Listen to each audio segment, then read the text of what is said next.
Assalamualaikum warahmatullahi wabarakatuh.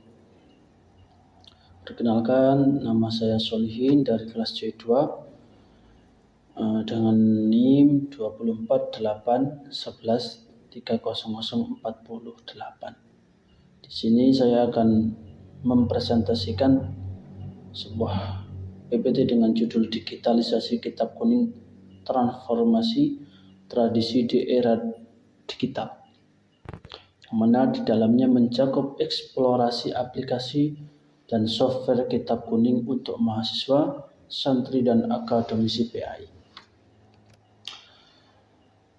Latar belakang dan urgensi dalam pembuatan makalah ini, yang pertama dalam pengaruh teknologi.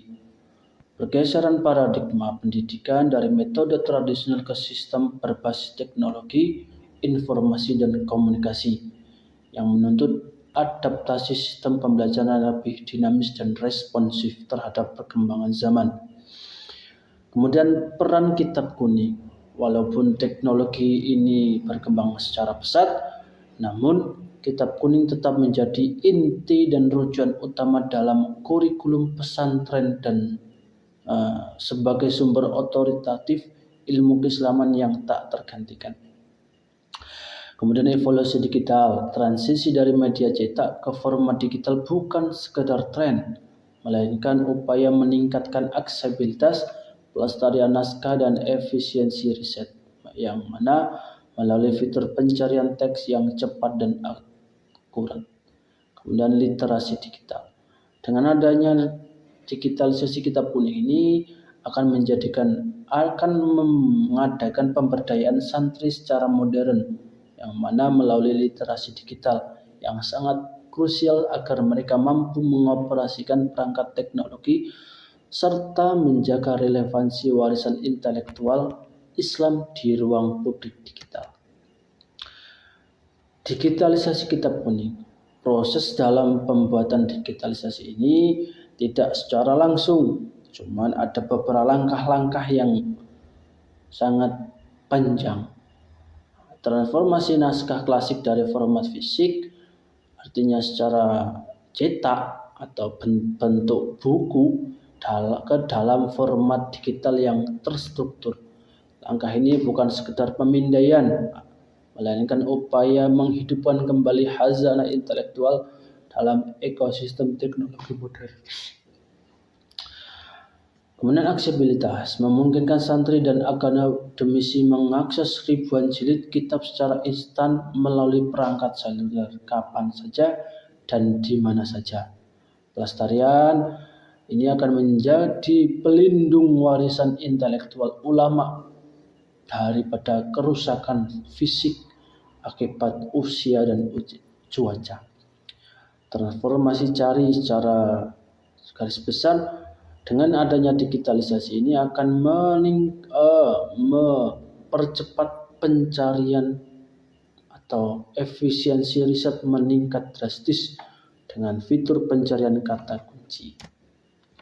Referensi utama itu ada dua. Yang pertama ada Maktabah Syamilah dan Al-Maktabah Al-Waqfiyah. Maktabah Syamilah ini mencakup database teks dan fitur pencarian, sedangkan Al-Maktabah Al-Waqfiyah ini mencakup repositori e-book dan PDF. Ekosistem mobile dan inovasi digital.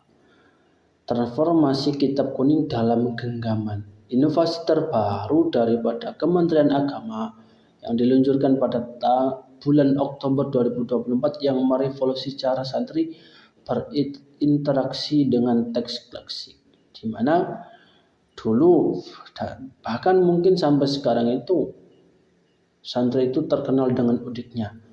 Dengan demikian, untuk menghindari hal tersebut, kementerian ini meluncurkan dengan adanya digitalisasi kitab kuning ini supaya santri tidak dikatakan sebagai seorang atau gelar dalam konteks yang kuno. Seperti itu.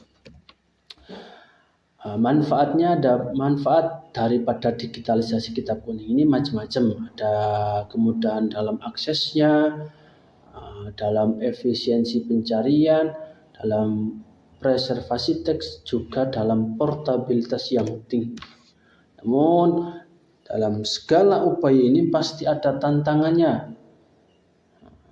Di mana yang pertama dalam pembuatan digitalisasi kitab kuning ini, yang pertama adanya kesenjangan infrastruktur. Tidak semua daerah ini mampu mengakses internet. Artinya tidak semua daerah ini mampu untuk membuka atau menggunakan sistem digitalisasi ini. Kemudian literasi digital, tidak semua orang itu mampu mengelola perangkat-perangkat yang di situ mendukung adanya digitalisasi kitab kuning, juga akurasi konten serta distraksi digital. Namun dengan hal tersebut ini sebenarnya ada implikasinya. Yang pertama fleksibilitas metode, kemudian peningkatan kualitas riset, pergeseran peran pengajar serta keseimbangan metode. Kesimpulannya, dengan adanya digitalisasi kitab kuning ini akan menjadi sebuah inovasi yang sangat penting dalam memperluas jangkauan keilmuan Islam ke seluruh penjuru dunia. Semua orang mampu membuka, semua orang mampu mempelajari, dan semua orang akan tahu bahwasanya seberapa besar keilmuan yang ada di agama Islam ini. Kemudian keharmonian tradisi dengan hadirnya teknologi ini menjadi pelengkap, bukan sebagai pengganti metode tradisional pesantren. Dalam kurungnya, dalam pasaran itu dikenal dengan sorogan atau bendungan. Ini hanya sebagai pelengkap atau mempermudah. Yang mana kemudian literasi masa depannya ini akan menjadi pentingnya pelatihan literasi digital bagi santri dan juga pengajar-pengajar dalam pondok pesantren. Mungkin itu yang dapat saya sampaikan. Banyak salah kata, saya mohon maaf sebesar-besarnya. Saya akhiri. Assalamualaikum.